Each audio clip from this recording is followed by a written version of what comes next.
Hey everyone, so today we're going to be using Cursor with Claude to help me write some end-to-end tests for my application, my time tracker that I've been working on for quite a bit. So right now I don't have any tests for it. I just test manually, but I have people using it, so I want to create some tests that can validate some key functionality. Things like the registration, the login, creating a project, and then writing time entries. I don't think we're going to have enough time to get through all of them, but maybe we can do at least the login or the registration or both, and maybe creating a project. We'll see. I'm going to be using Cursor and Claude to guide me on creating this. I have set up end-to-end tests before using Cypress, I think, and then Selenium, but it's been quite a while. So just going to see what Claude is going to give me and go from there. All right, let's jump in. Okay guys, so I have my application open here. This is my time tracker, and I'll just log out quickly.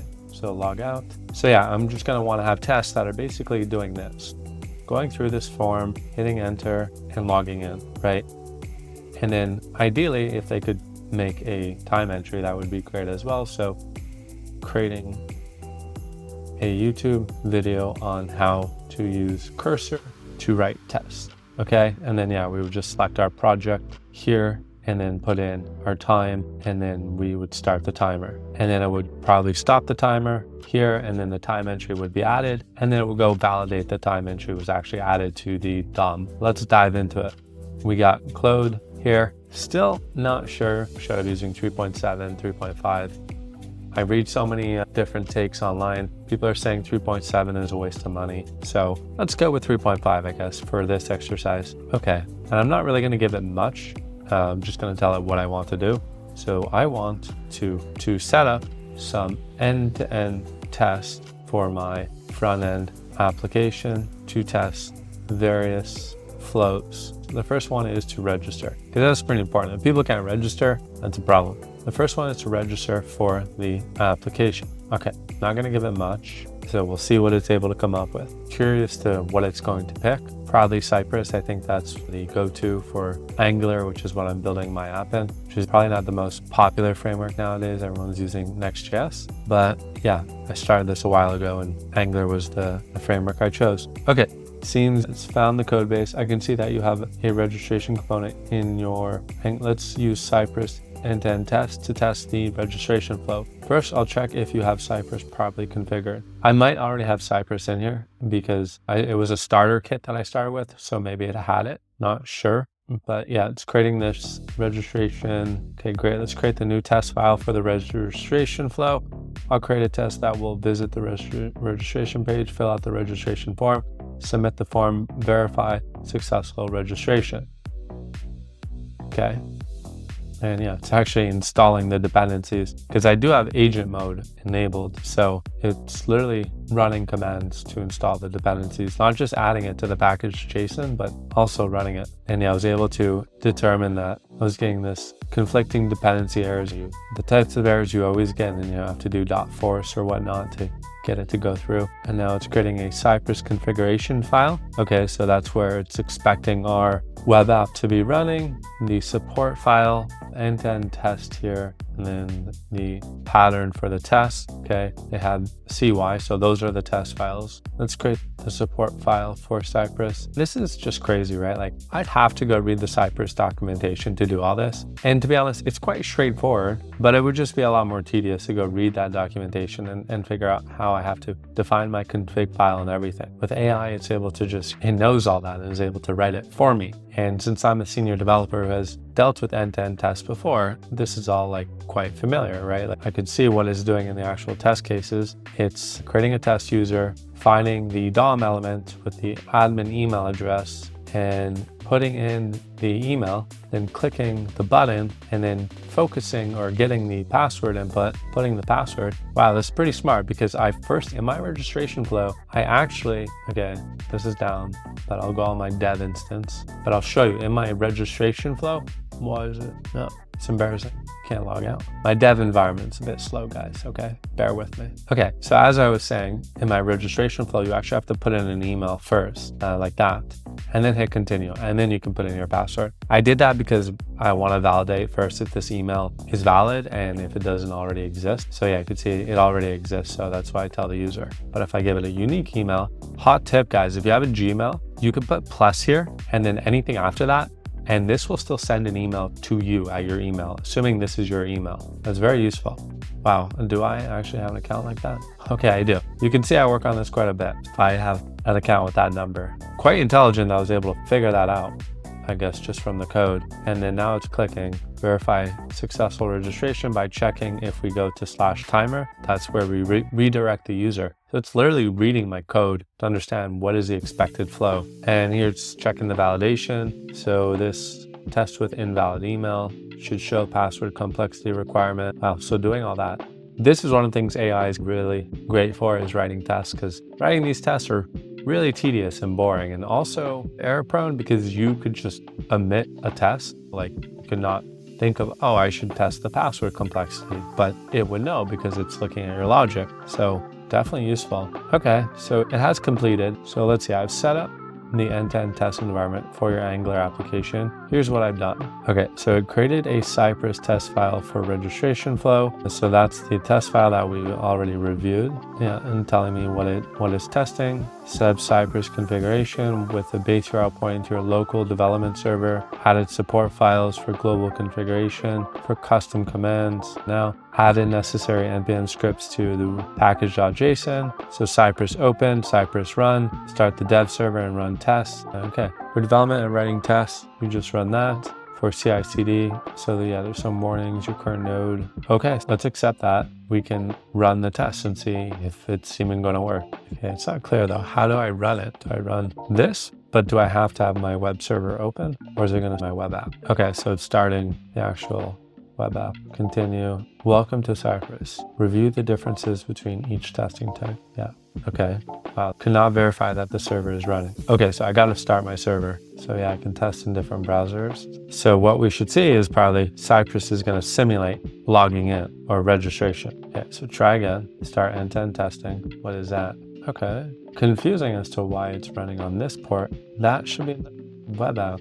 Indeed, that's strange. Okay, now it's weird that I'm getting that error. Let's just see if Claude can help me figure out that error. Updating the TypeScript configuration. The challenge might be just getting these tests to run and not writing them. Now let's update. Okay, so it's using something else. Now let's also create a global TypeScript configuration file for... See, all this stuff is like beyond me on what it is actually doing in the details. This is stuff I would have to be Googling on Stack Overflow, watching a YouTube video or reading the documentation. It's not hard stuff to do. It's just like, how would you know to do this? Unless you've done it many times, which most people are not setting up tests every single day. They're writing tests, yeah, they're not setting a tool up. It's making a lot of changes. Okay, so these changes should resolve the TypeScript configuration issue. The setup now has a base configuration, main configuration for interactive mode, for headless mode. All right, so let's accept all those changes and see if it works now. Yes, Cypress cannot. What happens if I do this? Okay, but yeah, my web app is not running, but it's running on the same port. So I'm confused as what is going on here. This is, what is the base URL in the Cypress config.ts supposed to be? Okay, now yeah, I am getting a bunch of applications now. Oh Lord. All right.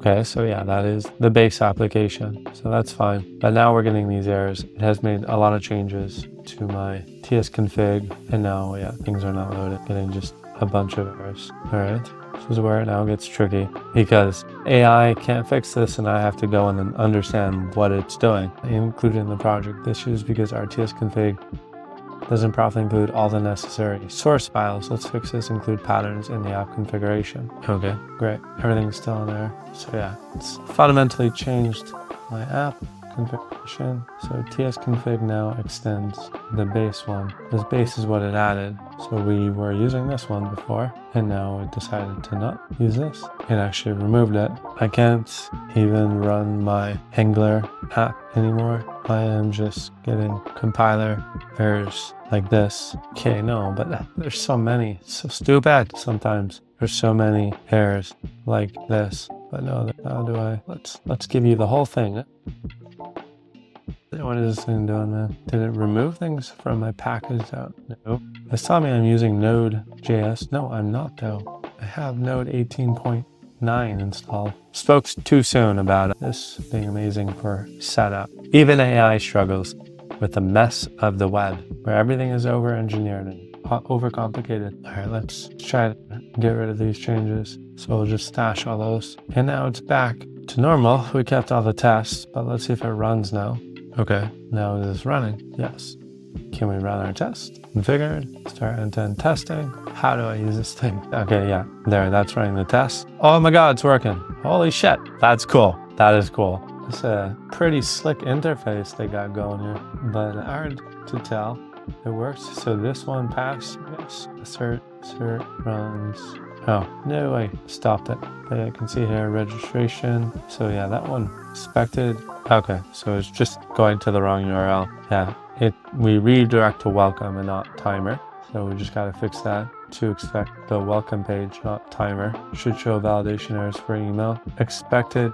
Please enter. Okay, it's guessing. I don't think we do. Please enter an invalid email address. Yeah, invalid email address. That's actually the copy that we have. Timed out retrying, expected to contain password complexity. So yeah, it's just an issue with the assertions, but the tests are working. This one, to find content Google within the selector button, but never did. So yeah, it's not finding this button. Okay, so those tests are failing, but we can simply just go here, change that to welcome, and should be able to run that one again. Oh, it just automatically runs. And now that passed. Should show validation errors for it. And then we could probably change that one to invalid email address, although that warning was a bit nicer. Okay, and so is this one gonna pass now? Yeah, it does. And then password must be at least 6 characters. And then yeah, we would just go change that. Password must be at least 6 characters long. Restart that one. Okay, that didn't work. Password must be at least 6 characters long. Oh, can I use it?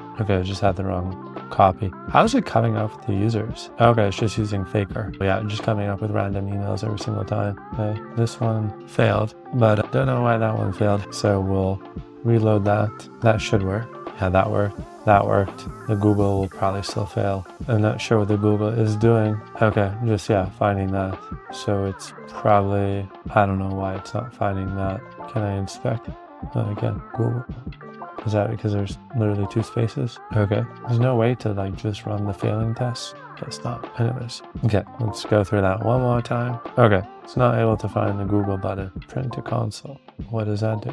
So yeah, I'm sure we can give this to Cursor and can fix it. But yeah, this is a great start, honestly. That was weird with the configuration thing. I don't know why it went and botched my TypeScript configuration, and yeah, but I was able to discard those changes and things just started working again. So that was a bit strange, but that's AI for you. I can just generate nonsense sometimes, and we'll take an experienced developer to know, why did you change all this? I don't understand, and then discard it and try something different. Still a time saver though, because yeah, I was able to write the test for me and get everything working. So what did it do? The changes I made, changed the selector from button to a, since the Google lot is an anchor tag in the template. It's a good observation. It's like us, it makes a lot of errors because that's an honest mistake I could have made if I was writing a test. I would just assume that would be a button and not an anchor tag. And so I write and get the button. Yeah, and this is timing out. I don't know why. Probably it's just too fast, I would say. My application is too slow, guys. But yeah, add a wait for 1 second. All right, let's come out. Not that fast. Let's give my app at least 4 seconds. Okay, and are we gonna be all green? Yes, we're all green. Okay, so that's a solid start. So we can commit these changes. I'm just gonna work on a new branch here. End-to-end test setup. And now let's do the login. Or no, let's do, okay, now let's continue the registration. The welcome modal pops up and the user should go through and set their organization name there and create a project and client. After that, they should go and create a time entry in the timer, which should be open after the welcome modal is closed. No way it gets this. Because yeah, that's quite extensive. So when a user registers, they're brought to a welcome modal where we're going to ask them like, what do you want to call your organization? And then create a client, and then create a project. And then they have to select their theme color or if they want light or dark mode, pops out and users should go through it and set their organization name, the theme mode, dark, light, or auto, and create a project and client. And after that, okay. But yeah, this is failing though. But my tests, I'm not able to push them because I'm getting some error in Husky. Validate, you can't push some TypeScript errors. And the syntax is preferred over namespace here. So what is this? Module syntax is preferred over namespace. Okay. Don't know what that means. Think about these errors, they are so not clear. We should use instead of TypeScript namespace. Okay, it's gonna botch my whole project again. Please don't break my project. Did it break anything? Can I still run this? Okay, seems it didn't break anything. Probably a good idea just to go check if those tests are still working as well. I don't know why that's failing now, but can I commit my code now? Did it fix the Husky error? No, it didn't. God damn it. I am getting this ESLint error still. Okay, so it added Cypress to our ESLint file, and is that going to fix it? Okay, that fixed it. Great. Again, another really useful thing about AI is that it can just figure out all this configuration stuff. So the developer, we don't have to worry about it. Maybe that's not a good thing because like I would understand this if I took the time, but the reality is like when I'm developing, most of the time is spent developing and building features and rarely touching the configuration. So I just don't know it by heart.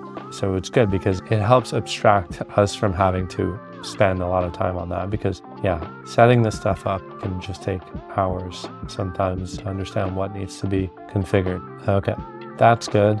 And I copied my other prompt here. Okay, now let's continue the registration testing. The welcome modal pop-ups, and the user should go through it and set their organization name, the theme, mode, dark, light, or auto, and create a project. All right, let's see what it can do. That is quite extensive, so we'll see if it can. No, there's no onboarding related tests. I should clarify. Okay, this should continue from the registration.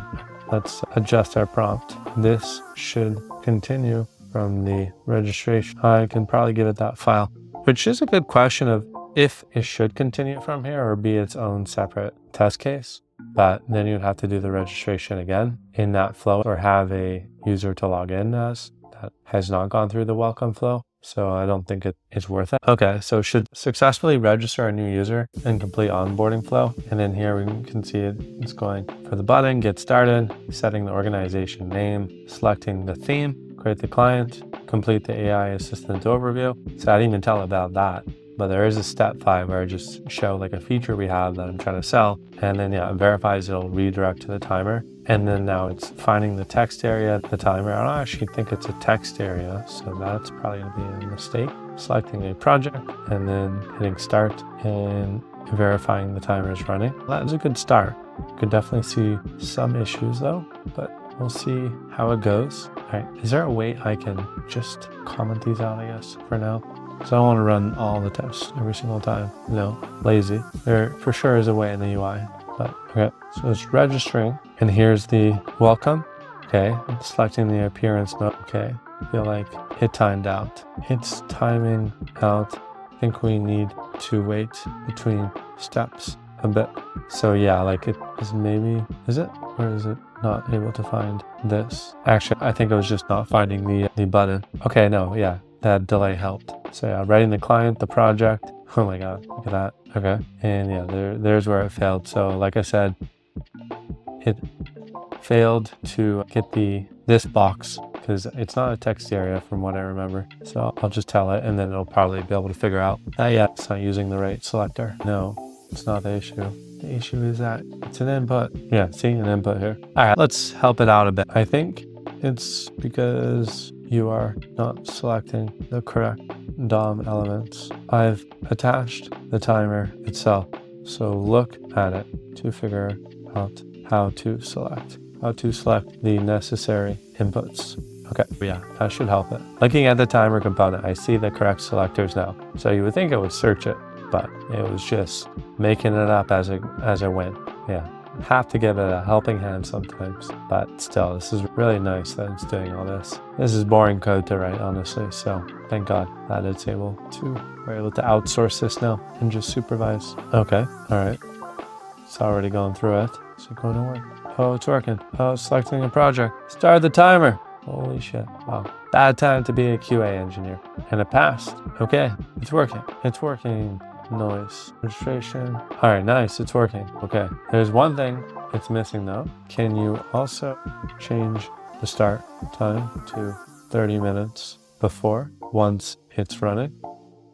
And then after that, stop the timer after 2 seconds. So yeah, I wanted to change the start time here to 2:30, 30 minutes before current time, and then hit stop so we can have it pop up in that list. And then validate that the time entry was added to the list. This is just so nice, writing the test in English. It's going to be less excuses to writing tests now. Unit tests. I don't know if anyone saw my other video, but in that I was writing unit tests for my backend.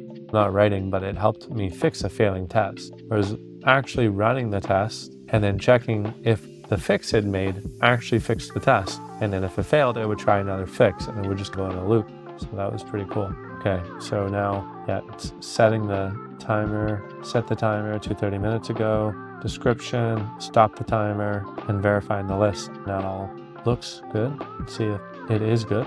Okay, start. Whoa, that is cool. And is it gonna get the assert right? Should exist. No, it did not. I never found it. Okay, timer list item. That does not sound right to me. It's probably, again, not using the right selector. Yeah, see, just likes to make stuff up. Even though it has access to the code, it could literally go search for what it needs to. Okay, now it's calling my API endpoint. What? That's not a terrible idea, but what? Intercept the GET request for time entries. Add navigation handling. Check if we're on the entries page. No, that's not how it works. Okay, now it's confused. Okay, we need to give him help again. So timer here, and I think it's timer list. So I'll say in our timer list, I am getting this error now, getting the error below. It's because you're not selecting the right DOM element. Check timer list to see how time entries look.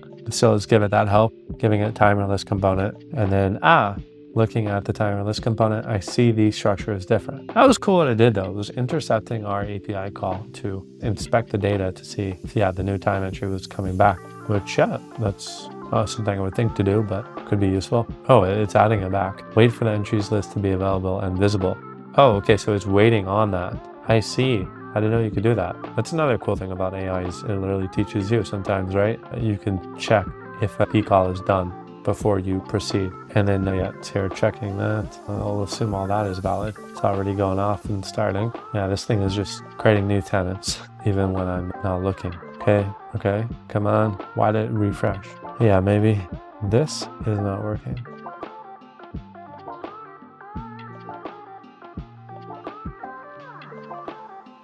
This, you can even see the API endpoints. That is seems to be frozen. What is going on? Okay, let's restart this. So what I remember about intent tests is always having timeout issues, things timing out and the tests failing. Okay, and they fail. Why? Entries within the selector. Content entry within the selector. Yeah, it seems like it's still not able to find those time entries. Let me try using the URL. No, but no. The entries are already visible on the page when the user stops the timer. Okay, and yeah, you can see when they stop, it's there. I just refreshed. Okay, not quite sure what it did, but let's just see if it works now. We are vibe coding. Expected. Oh, this is cool. You can see where it found this. Expected to be visible. Initial project setup and project configuration. Wasn't able to find this. But yeah, it's just more selector errors. It's not able to find this. No, it's not what we need to do. I think it's in the DOM. I can see it. So this one passed, but not this one. Does it know it's an input? Maybe that's an issue. Input. Well, it's actually in here. Oh no, they're down. Okay, so yeah, just looking at the wrong place. So it's updating this project name, fake input seems better. So it's able to figure some stuff out, but then, yeah, for other stuff, it's just guesses. So, the more guidance you can give it, I think the faster things will go for you. But then you obviously need to be familiar with the code base and the setup. So I don't know if it makes sense always. Okay, so here we go. Is it going to work? Seems input did not work. This is cool though. You can literally see where it did find the DOM element. Yeah, it's not finding fake element. It's having difficulty making sense of this class, it seems, which is fair. This is a very messy file. But yeah, it should be targeting this one basically, I think. So I have an idea.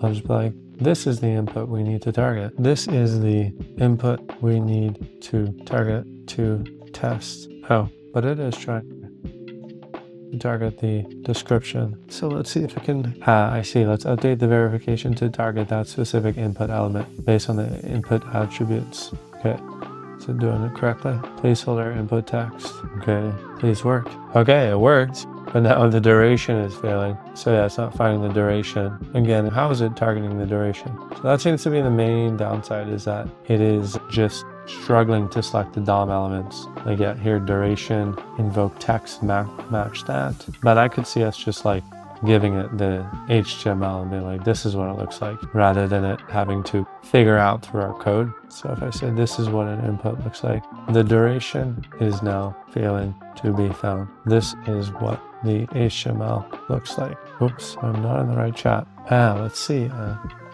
I see. Let's update the duration verification. Okay, so yeah, that seems to be better. We'll see if it works. It worked! All green. We're all green, guys. Wow. Okay. So yeah, this has taken me about an hour to get everything working and then these few tests running. So that's pretty impressive, honestly. For me to write that flow and set this up, yeah, we're talking hours here. Hours of me pulling my hair out trying to get everything working. But it was able to do that in an hour. But as you can see, I still had to help it when it got stuck and confused. So it's definitely still needs a lot of our collaboration. But overall, pretty impressive. I think that from now on, I'm going to be able to write a lot more tests and end-to-end tests for my application, because it's not as time consuming if I'm using AI to help write those tests for me. And even just updating those tests will be a lot easier. And as you saw, you can literally give it the rendered HTML to give it an example of what it should look like. So maybe the selectors will be more accurate,